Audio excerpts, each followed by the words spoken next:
Are you excited? I'm excited. I am, in fact, very excited. Let's get excited! Folks, you cannot kill the CFL. You can't kill the CFL with pandemics. You can't kill the CFL with labor disruptions. You cannot kill the Canadian Football League. And welcome to Season 4 of Justin's CFL Football Pick Show, this time for the 2022 CFL season. I am jacked to the gills. I'm ready to go. You might be asking yourself, Justin, why are you so jacked? Are you fueled by nerd teas? You better believe I am.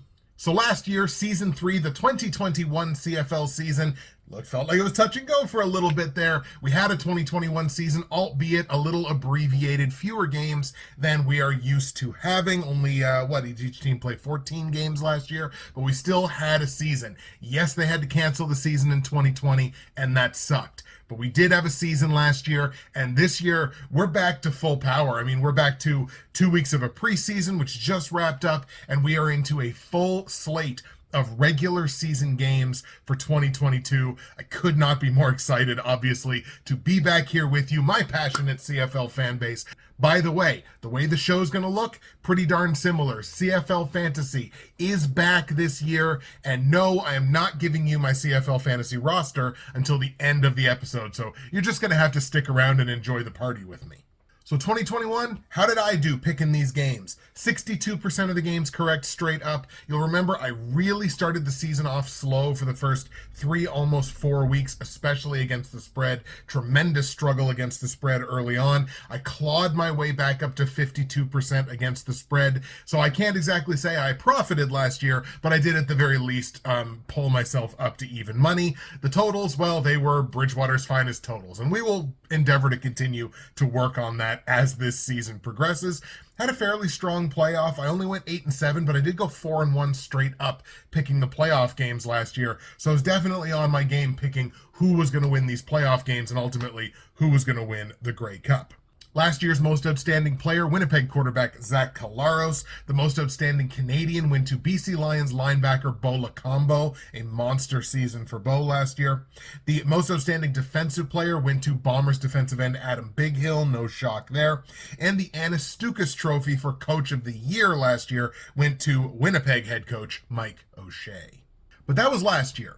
And if I were to power rank the teams coming out of last year, at the end of the year, my end of 21 power rankings would have looked like this. Obviously, you got Winnipeg and Hamilton right here at the top. They're the two teams that played in the Grey Cup. It only makes sense. Then you got Saskatchewan and Toronto, the two teams that were in the division finals that didn't quite make it further than that.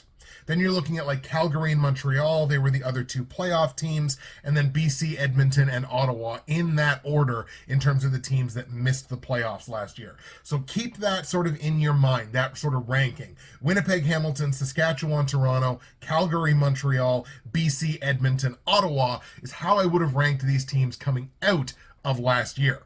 But that's last year. Obviously, we've had quite a bit happen since the end of last year. We had a very active free agency period where you had a lot of player movement, certainly towards particular teams. We had a CFL draft. We had a global draft for the first time since, I think, 2018 or 2019, since the CFL has had a specific draft for non-North American players. I think they had like a Mexico draft a couple of years ago, but this was a global draft for outside of the U.S. and Canada. So we had obviously every team taking part in both of those drafts. There's a lot that go into how I look at the teams now heading into the 2022 season versus how I felt about them coming out. So if you want to look at free agency, Ottawa, very clearly the most active team in free agency in this offseason, throwing a lot of money at really notable free agents. Patrick Levels, Jalen Acklin, Jeremiah Masoli coming over to be the new starting quarterback, Darvin Adams, William Powell making his return to Ottawa, Kwaku Boateng, Shaq Johnson, a lot of high-profile free agents coming over to the Ottawa REDBLACKS. They are all in. They are LA Rams all in on turning this franchise around immediately. Will it work? Don't really know. Toronto was another team that basically did not lose in free agency, really only bringing in acquisitions. Brandon Banks, Jagarrett Davis, they both came up from Hamilton. Andrew Harris from Winnipeg coming to Toronto. You got Markeith Ambles coming over from Calgary. Toronto, another team that feels like their championship window is now. They brought in pieces to make that closer to a reality. Hamilton did try to keep up. They brought in Alden Darby. They brought in Lamar Durant from BC. Micah Johnson is now on their defense. But look, big losses for the Ticats. Jalen Acklin, who was a big part of their receiving game last year. Jeremiah Masoli, obviously their 1A quarterback over Dane Evans. So it's Dane Evans' job in Hamilton moving forward now. Brandon Banks and Jagarrett Davis. They're players that have a lot still to prove, are still good pieces, and were still good pieces last year. Still have to prove, especially for Brandon Banks, to prove that he's still a superstar in this league. So he's got a lot to prove, but it's still a noticeable absence for the Ticats. Edmonton kind of treaded water. They brought in Kenny Lawler and Ed Gainey, but they lost Kwaku Boateng and Greg Ellingson, so it's kind of, addition followed very quickly by subtraction. Saskatchewan, they brought in Darnell Sankey, but they lost big. They lost William Powell. They lost Ed Gainey. They lost Jordan Williams-Lambert, who is still currently a free agent because he was brought into Calgary, I think, and then got cut. Winnipeg bringing in Greg Ellingson as a replacement for Kenny Lawler, but instead of just losing Kenny Lawler, they lost Alden Darby. They lost Andrew Harris, obviously a staple in that team. They lost Darvin Adams. This is not exactly the same Winnipeg Blue Bombers team, certainly on the offensive side, that we saw last year. And then you got teams that basically didn't do a whole heck of a lot in free agency and probably lost more than what they gained. Calgary losing Markeith Ambles and Darnell Sankey. Montreal losing BJ Cunningham, who I believe is a free agent again because he then got cut, as well as Patrick Levels. BC losing Shaq Johnson. So every team made some kind of noise in free agency, just wasn't always necessarily good noise. In terms of the two drafts and the next generation of players coming into the CFL, we're going to go through this quickly. I'm obviously not going to go through draft picks or anything like that. I'm just going to give you my impression of how these teams did in the draft. Very, very simply, I've ranked them in 4 tiers. They either had an excellent draft, a strong draft, an average draft, or a weak draft.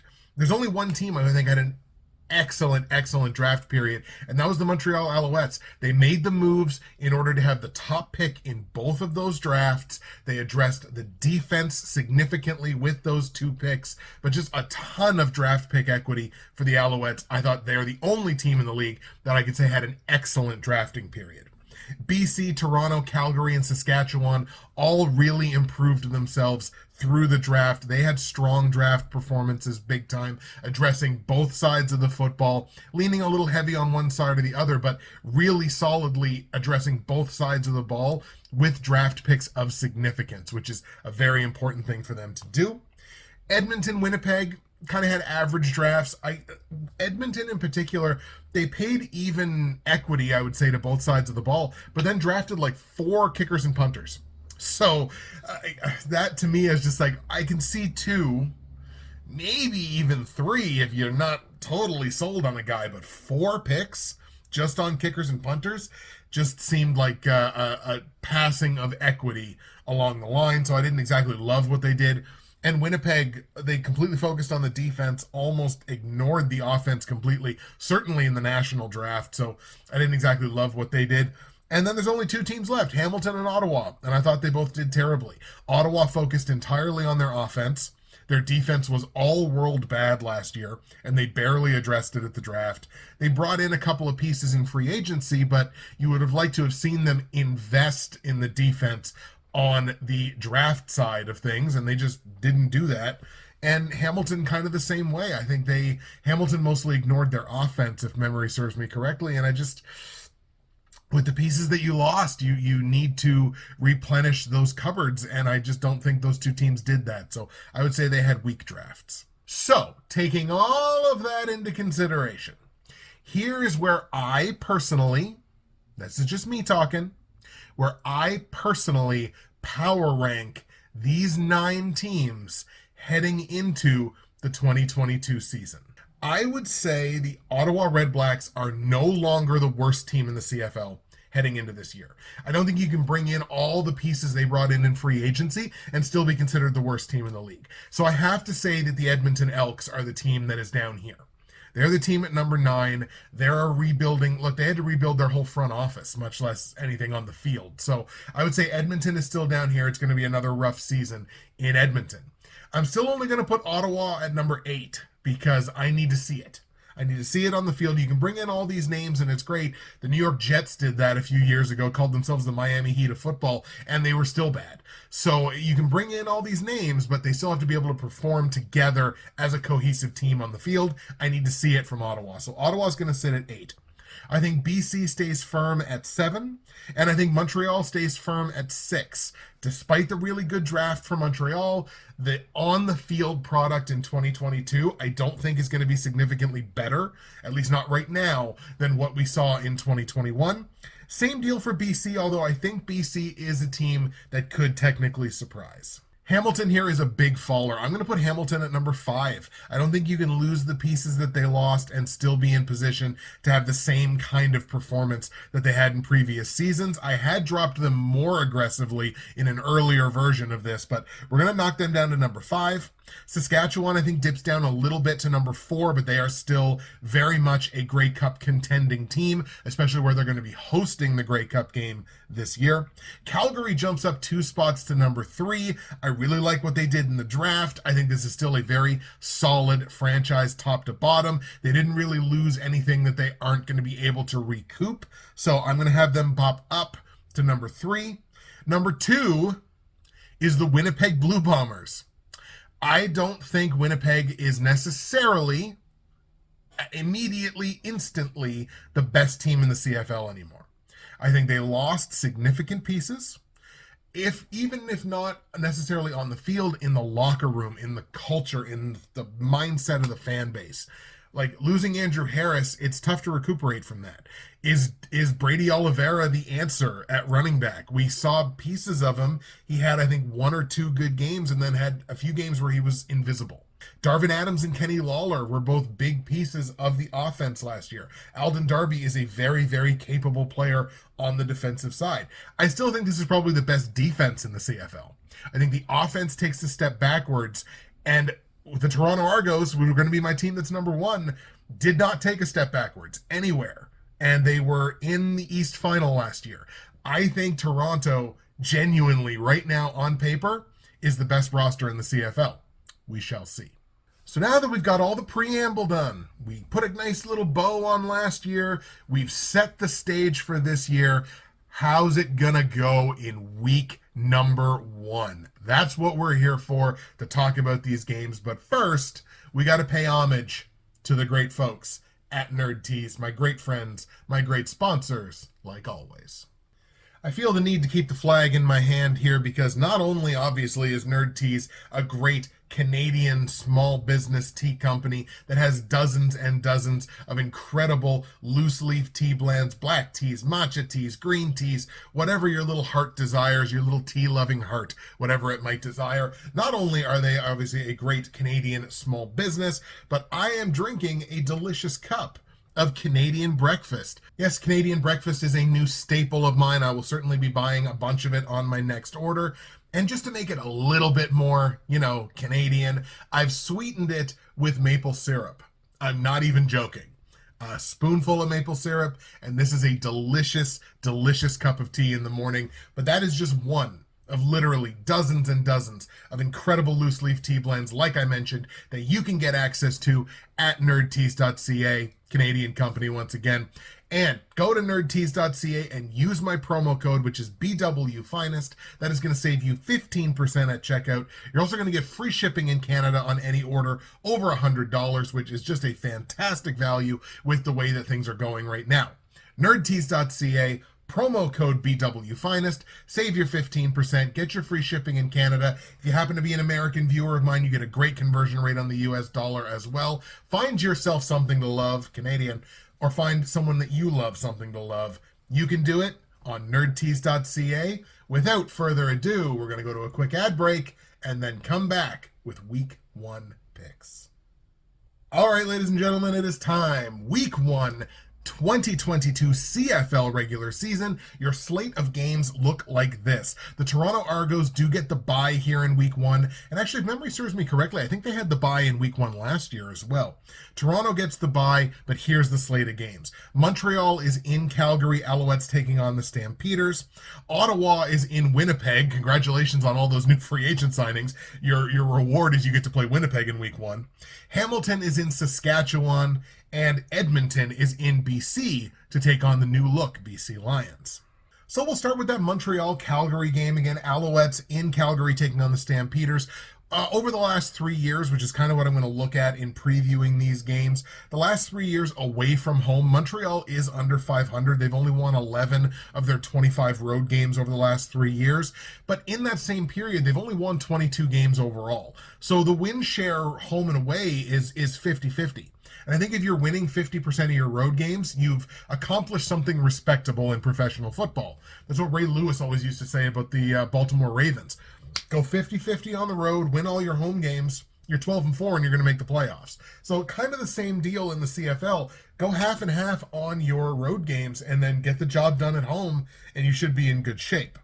Now, the Alouettes, like I mentioned, almost exclusively lost in free agency, didn't really bring in anybody of great significance through free agency, but they had 2 fantastic drafts, both the national as well as the global, and I think that has them trending up. I genuinely think this could be the number 2 team in the East Division this year if things go exceptionally well for them. We got to ask ourselves, though, how much stock we want to put into Vernon Adams' performance in the preseason. Obviously, notably had that game where he threw 3 interceptions in a preseason game. You never want to see that from the guy that you presume is going to be your starting quarterback. He got the vote of confidence from Coach Kahari Jones, so we have to assume, at least for the interim at the beginning of the year, he's got a relatively long leash as the starting quarterback, but it's not infinite. They do have Trevor Harris in their quarterback room, and they're not going to be scared to turn to him with the success he has had in this league before. So we got to watch Vernon Adams here for the first, I'd say, maybe 4 to 5 weeks of the season. If Montreal starts off really cold, you could see a quarterback change there, and it will not be good news. The Stampeders are 17-8 at home over their last 3 seasons. Obviously a very strong home team, and 17 of their 33 total wins over that period come in their home building, which is just over 50%. I think you might like to see that percentage be a little bit higher, but you know what? 52% win share at home. We're certainly not going to, bat an eye at that. It's certainly not bad numbers. The Stamps, to me, are the New England Patriots of the CFL.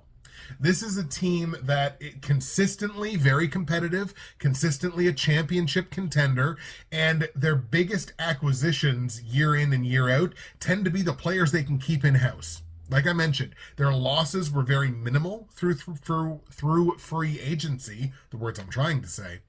And they had pretty good drafts, but they kept most of their pieces in-house. This is a lot of a similar roster that they fielded last year when they had very solid success.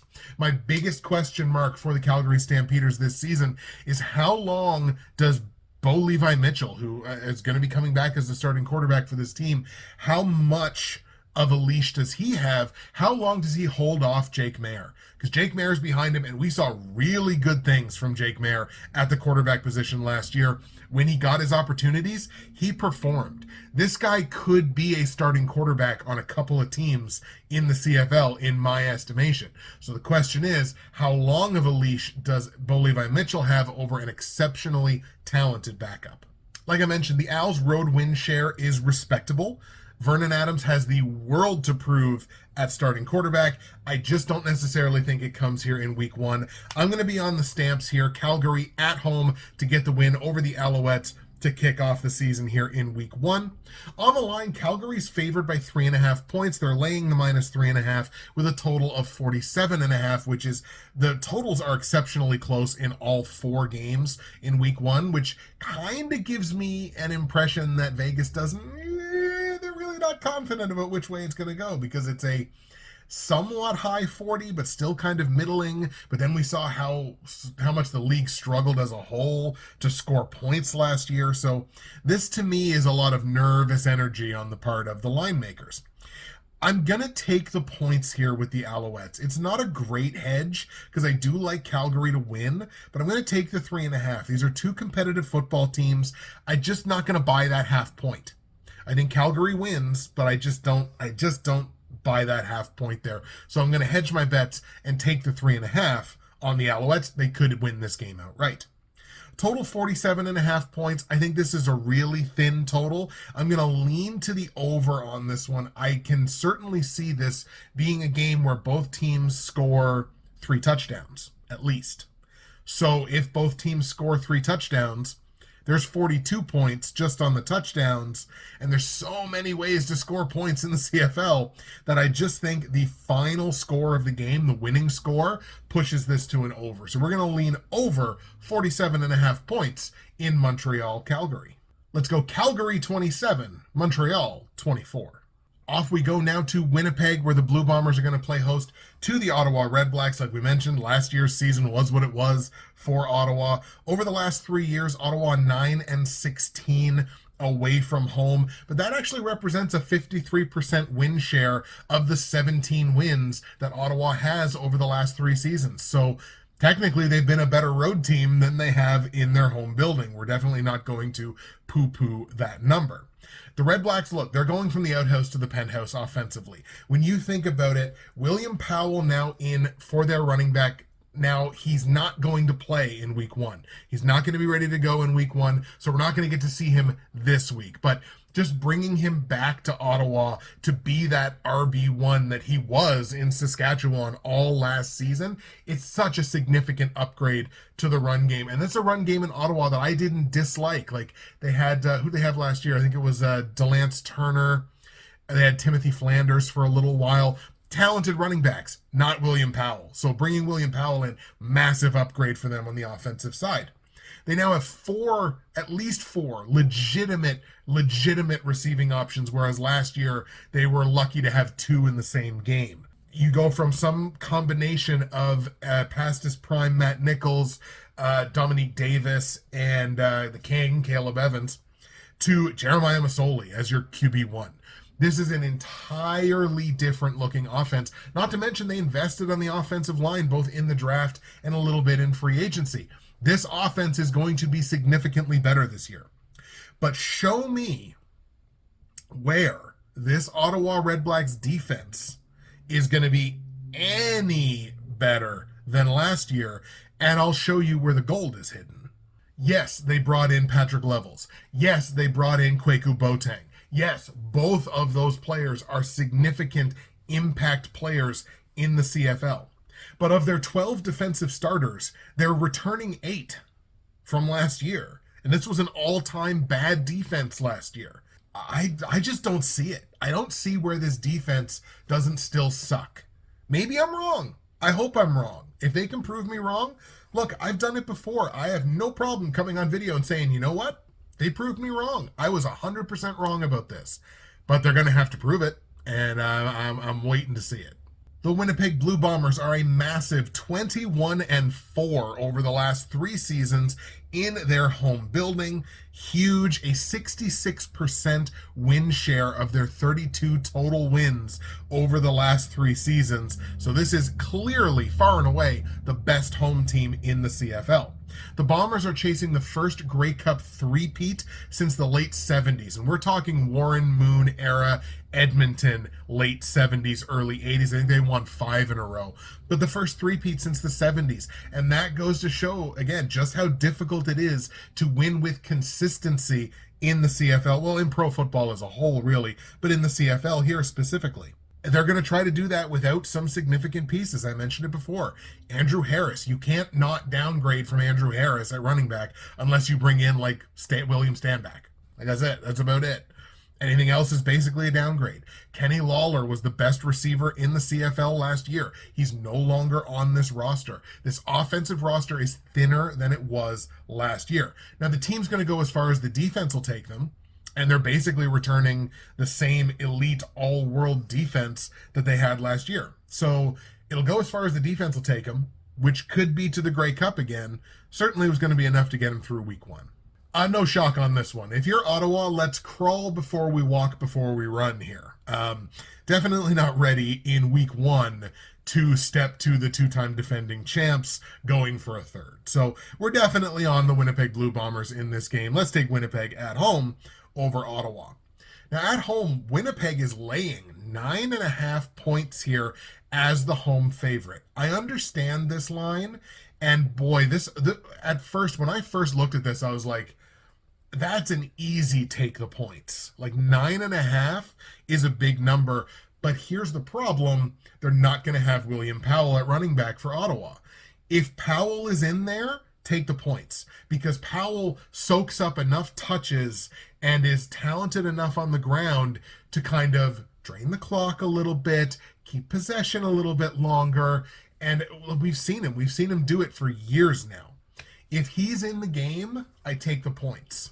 He's not in the game, I'm not going to take the points. I'm going to lay the 9.5 on Winnipeg. It's a little bit of this because it is a big number, but I'm going to lay the 9.5 on the Bombers here. Again, if Powell was in, I'd be taking these points. Total in this game is set at 47.5. Over. It's Red Blacks over until proven otherwise. I think this is a team that you could consistently see like 60-point games.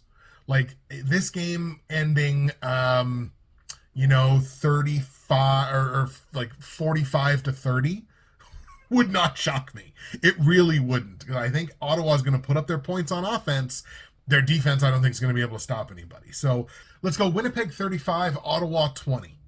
I think 20 points is a respectable showing for this, new look Red Blacks offense against Winnipeg. I still got Winnipeg winning. Winnipeg's going to cover this number, and it's going to go over. Let's go right to the heart of the CFL, baby. Saskatchewan, where the Roughriders are going to open their season at home against the Hamilton Tiger Cats. Hamilton, over the last 3 years, pretty well even money on the road at 13-12. Only represents a 42% win share, though, of the 31 wins that they've brought in 3 years. So while the record itself is respectable, most of their success has come in their own building. CFL.ca has done this great thing where they've basically written an article talking about, the depth charts and all the changes from the teams over the offseason. Do yourself the favor, find that section on the website. I may even link it in the description below, and read these articles because they're really well put together. But CFL.ca says that this is a roster designed for success. I just need to see how losing Jeremiah Masoli, Jalen Acklin, Brandon Banks, and Jagari Davis is a roster built for success. Obviously, Dane Evans at the quarterback position is going to determine this team's fate for better or for worse. He's been a starter in this league before. He was a starter basically for the entirety of the 2019 season, and obviously had his reps at QB1 last year. He's been a starter, but is he a starter? Let me give you a great example of this. In the NFL, Gardner Minshew has been a starter, but is he a starter? Another great example, Marcus Mariota. We're going to get to see that in Atlanta this year, whether he is or he isn't. He's been a starter, but is he a starter? If he's not, a guy I'm a huge fan of, Matthew Schultz, coming over from Montreal. Right behind him in that quarterback room. I've loved what I've seen from Matthew Schultz in limited action, especially last year. I think he's ready to take a next step. So if Evans does falter, don't be shocked to see Matthew Schultz get some QB1 game action this year. Saskatchewan 19-6 over the past 3 seasons in their home building. That represents a 56% win share of their 34 wins over that same time period. This might be my favorite receiving core in the entirety of the CFL. You're looking at Duke, you're looking at Shaq, you're looking at Kyron Moore, you're looking at Kyan Schaefer-Baker. This is probably my favorite receiving core in the entire league. And luckily, Cody Fajardo's got himself a great receiving core because he took a step back last year. He needs to now get back to the kind of performance, the kind of player that we saw on the field in 2019, when I think he was like right up there for most outstanding player, if not winning that award outright. They have a shocking lack of depth at both quarterback and running back. Now with the departure of William Powell, it's kind of a question mark as to who's going to be running the ball week to week. It's kind of a BC Lions situation from last year, or you could even say the Toronto Argos a little bit. We don't really know how the running back room is going to play out in Saskatchewan. And again, if something would happen to Cody Fajardo, they've got nobody behind him. Like, that is, obviously you don't bank on an injury happening, but if one were to happen, they've got to go out and trade for somebody, because I don't think the answer is currently in their room if something were to happen. The Riders' MO is high pressure on defense, and they should be able to ride that high pressure defense to another successful season. They are hosting the Grey Cup this year. Is it possible they wind up playing in that game? No shock here to anybody. Color me a non-believer in what the Hamilton Tiger Cats have put together for a roster this year. I'm willing to be wrong. Like I mentioned, I'm willing to be wrong, but you're going to have to show me, and you're going to have to prove that to me. I like Saski here in week 1. Get started on the right track. Again, very good home team.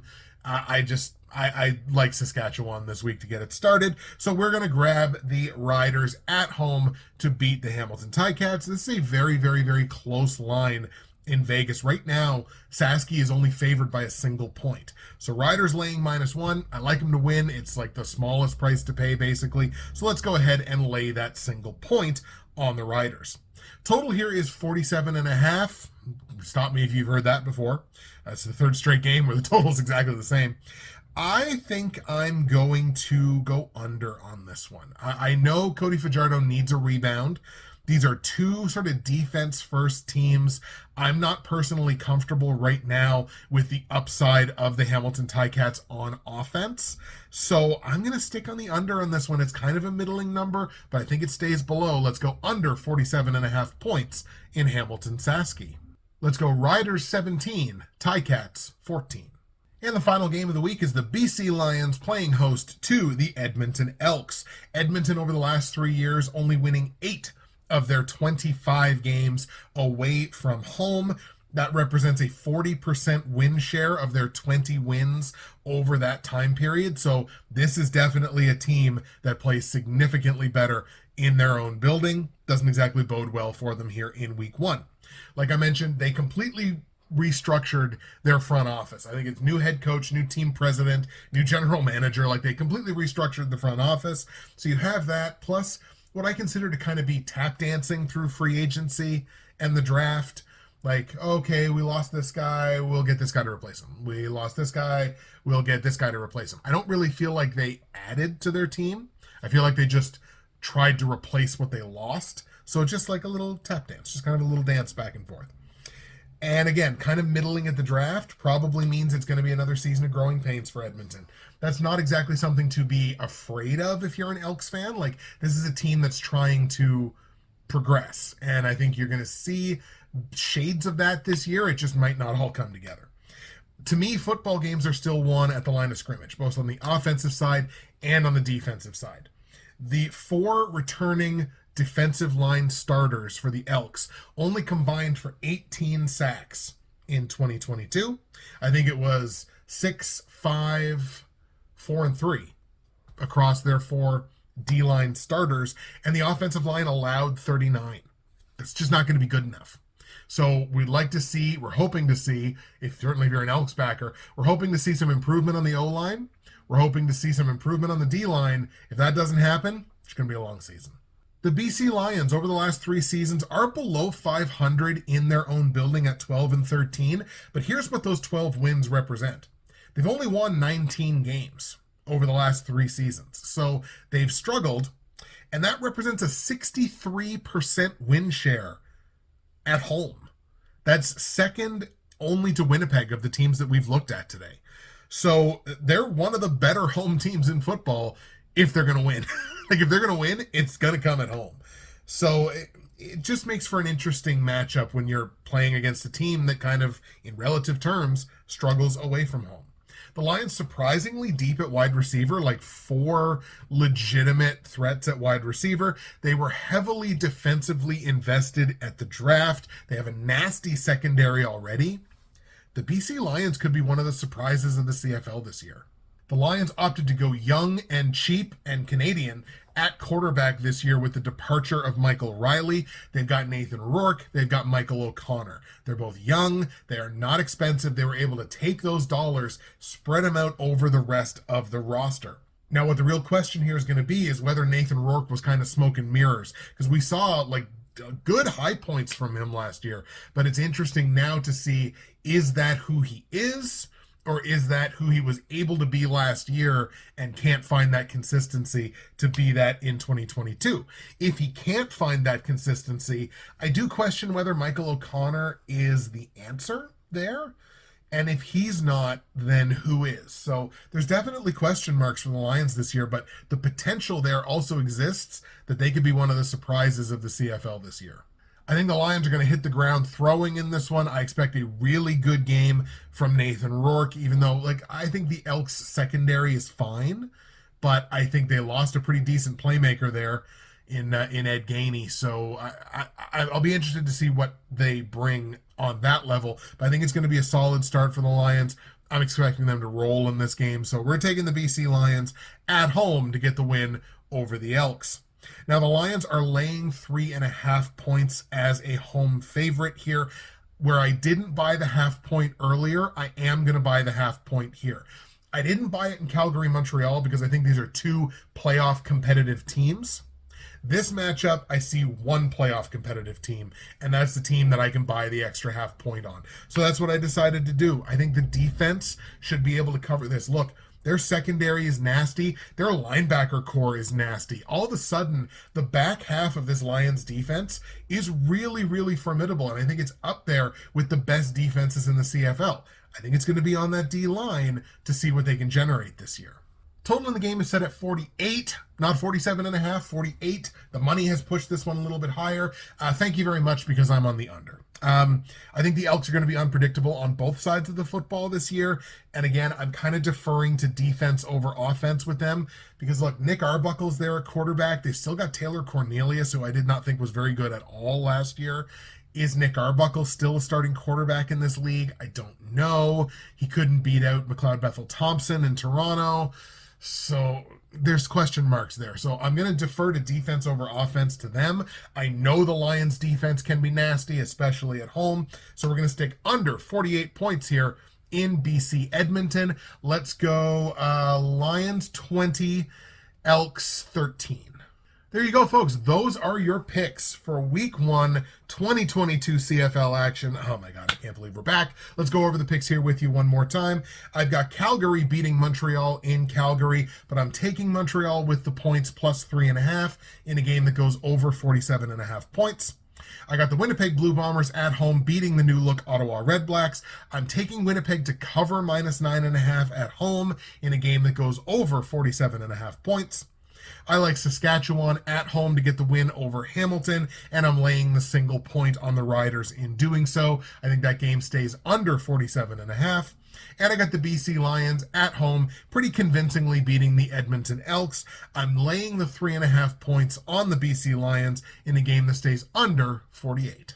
As promised, my CFL fantasy roster is right here in front of you. We'll give you a moment to bask in the glory of all the Winnipeg Blue Bombers that I am stacking. Again, look, I said I didn't trust the REDBLACKS defense, and that is 100% true. So we're stacking some Blue Bombers in there. I think we've got some decent value, some spots, some guys that are very invested in their offenses. I think it's going to be a good week in Week 1. What do you think? What are some of your CFL fantasy picks for Week 1? Let me know in the comments section below.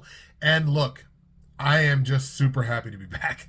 I am so happy to be back here with y'all for another year of Canadian Football League action. Love Canadian football. It is a unique game. It is uniquely ours. We've held on to that, I think, through collective bargaining. We've held on to that through a pandemic, and I hope we hold on to that for years to come. That's it for me, Justin, Bridgewater's Finest on YouTube, Blockbuster_guy on Twitter, fueled as always by the incredible folks at Nerd Tees. I promise you every episode will not be as long as this one, but this is a season preview as well as picks for Week 1. Thank you so much for taking the time to watch. I hope you're as excited as I am. Let's go CFL 2022. We'll see you again next week for Week 2. Oh, Canada.